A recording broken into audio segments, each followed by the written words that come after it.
Hello mga ka-London! Loan dito, loan doon. For today's video ay panibago na namang online loan application ang ating re-reviewin.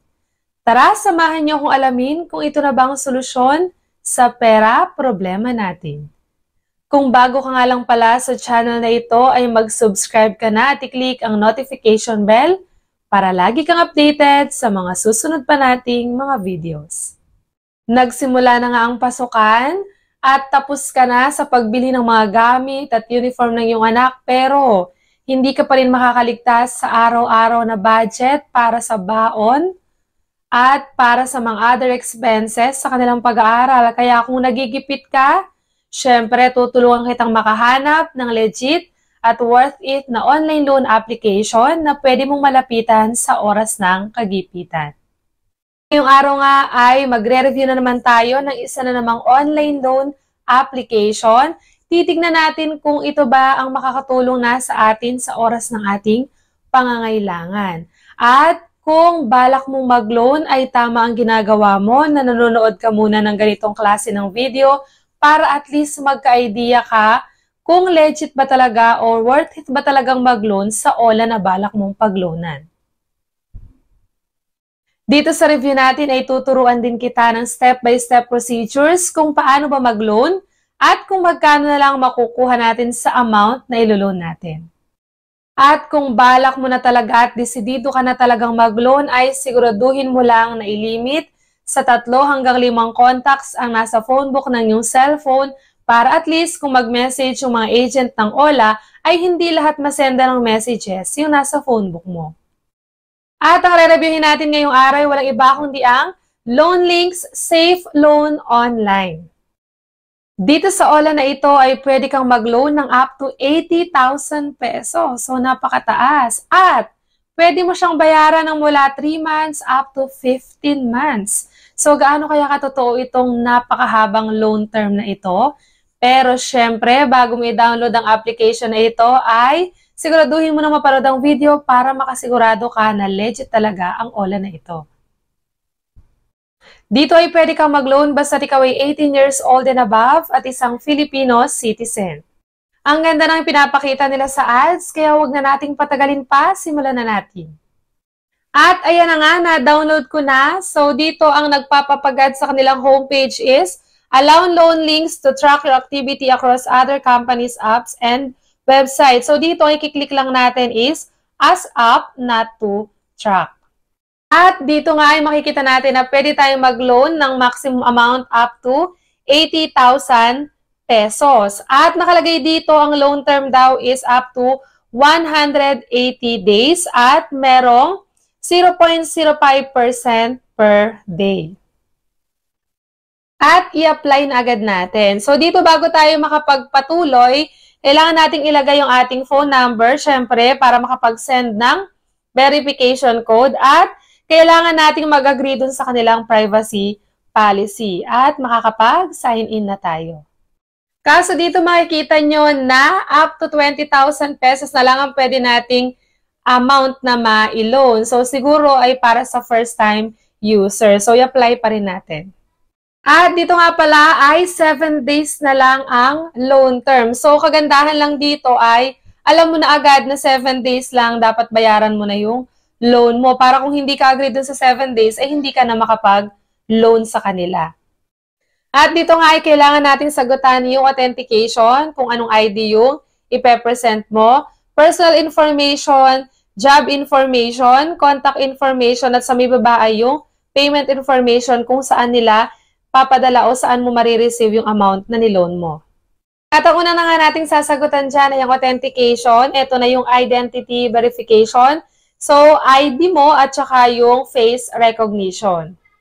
At ang mga pagpipili ang ID ay yung mga sumusunod. So, pwede ang UMID, driving license, passport, TIN, SSS, voter's ID, health card, national ID, at may mga other options din dito. Pwede ang postal ID, PRC, at pag-ibig. Ang susunod na magpa-pop up dyan ay ang authentication pa rin para i-check yung nakalagay na sa ID mo. So, yung full name, ID number, at date of birth. So, check mo lang kung tama yung nag-appear dyan dun sa ID na pinresent mo kanina. So, after nyan, next na tayo. At after nyan, ay magsiselfie ka lang. So, kailangan malinaw ang pagkakakuha mo ng photo sa camera mo. And after nyan, ay dito na agad tayo sa personal information. Una na nga dyan ay ang gender, kung male or female. Education, kung anong natapos. And then marital state, kung married ba or single. Tapos, number of children, kung wala naman na ilagay mo lang ay 0. Tapos yung loan purpose, kung ano yung dahilan, kung bakit ka naglo-loan sa kanila, pwede dyan ang business startup, business development, business trip, other business use, emergency, medical, education, travel, internet cable, credit card, loans, and others. At kasama din dyan ang email. Dapat ang email ay active at nakaka-receive ng messages. So, next naman is home phone. Kung meron ka additional phone number, yun na lang ang ilagay mo. Tapos, kasama yung home city at address details. At next is job information agad tayo. So, sa job information, una nating sasagutan dyan ay ang profession. So, ayan yung mga pwedeng pagpilian. Pwede ang student, police, doctor, government staff, unemployed. So, kahit walang trabaho ay pwede dito sa OLA na ito. Kasama din dyan ang self-employed or business owner, factory worker, contract employee, at marami pang iba. At kung nakapili ka na ng profession mo is work experience naman kung gaano ka nakatagal sa trabaho mo. Tapos yung monthly income, kung magkano yung sinasahod mo. Salary type, salary day, tapos yung job type, kasama din ang company name. At kasama din ang company phone number. So ingat lang tayo sa pagbibigay ng company phone number natin at baka kulitin din ng mga agent ng OLA. At kasama din ang company address and address details. At susunod ay dito na tayo sa contact information. So, dito is kailangan nila ng 5 emergency contact. At dito ay mamimili ka lang sa phone book mo. So, kailangan ilimit mo talaga sa 3 hanggang 5. So, dapat mga 5 lang nasa contacts mo dahil 5 ang kailangan nila sa OLA na ito. And of course, ilalagay yung kanilang phone number.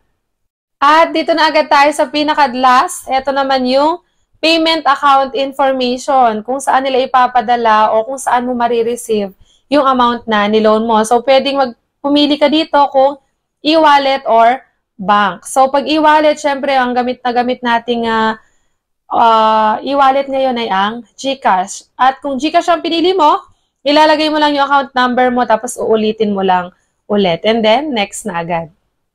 At dako na nga tayo dito sa pinaka-exciting part, kung magkano ba ang binigay nila sa aking credit limit or kung na-approve ba ako. At eto na nga, na-approve lang ako ng 2,000 pesos for first-time user. At tingnan natin kung makukuha ko bang buo yung 2,000.